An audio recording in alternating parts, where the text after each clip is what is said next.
le miroir des souvenirs. Bonjour mes petits aventuriers.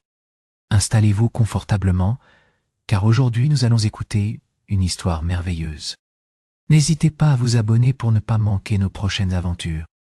Élise, avec ses yeux doux et son cœur grand ouvert, adorait écouter les histoires de Madame Augustine.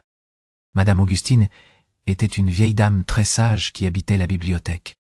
Elle racontait des contes incroyables sur des royaumes lointains, des pharaons et des princesses, des chevaliers courageux et même sur des cités perdues. Un jour, Madame Augustine confia un objet très spécial à Élise. C'était le miroir des souvenirs. Ce miroir, Élise, est magique, expliqua Madame Augustine.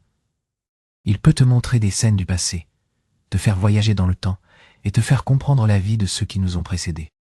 Mais attention, il faut l'utiliser avec sagesse, car certains souvenirs sont fragiles et délicats. En regardant dans le miroir, Élise vit apparaître une jeune fille qui s'appelait Aïcha.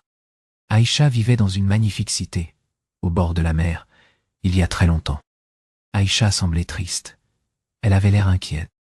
Une ombre planait sur sa cité. Il y avait une menace, un secret bien gardé. Elle a besoin d'aide, murmura Élise. Sans hésiter, Élise se concentra, et grâce au miroir, elle se retrouva dans la cité d'Aïcha. La cité était grandiose, pleine de couleurs et de vie, mais une atmosphère étrange régnait. Les habitants étaient fermés, méfiants. Ils ne souriaient pas.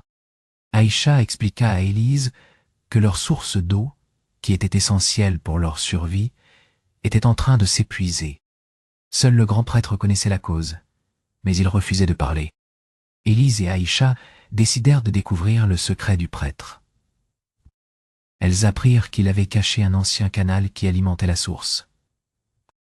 Ils craignaient que la modernité, représentée par un nouveau système d'irrigation proposé par des marchands étrangers, ne détruise les traditions de la cité. Le secret était bien gardé, mais Élise, avec son empathie et sa gentillesse, réussit à gagner la confiance de certains habitants. Elles découvrirent ensemble le canal caché, obstrué par des pierres et des feuilles mortes. Les habitants organisèrent une grande fête pour déboucher le canal et rétablir l'eau. L'eau revint avec force dans la cité, apportant la prospérité et la paix. Aïcha, souriante, remercia Élise pour son aide. « Merci, Élise, tu as sauvé notre cité. » Avant de retourner dans son époque, Élise comprit que chaque civilisation a ses traditions et ses secrets, mais que le partage et la collaboration sont essentiels pour construire un avenir meilleur. Elle serra Aïcha dans ses bras et lui promit de ne jamais oublier son histoire. De retour dans la bibliothèque, Élise raconta son aventure à Madame Augustine. « Tu as utilisé le miroir des souvenirs avec sagesse, ma chère Élise, » dit Madame Augustine en souriant. « Tu as appris qu'il faut écouter, comprendre et respecter les cultures différentes.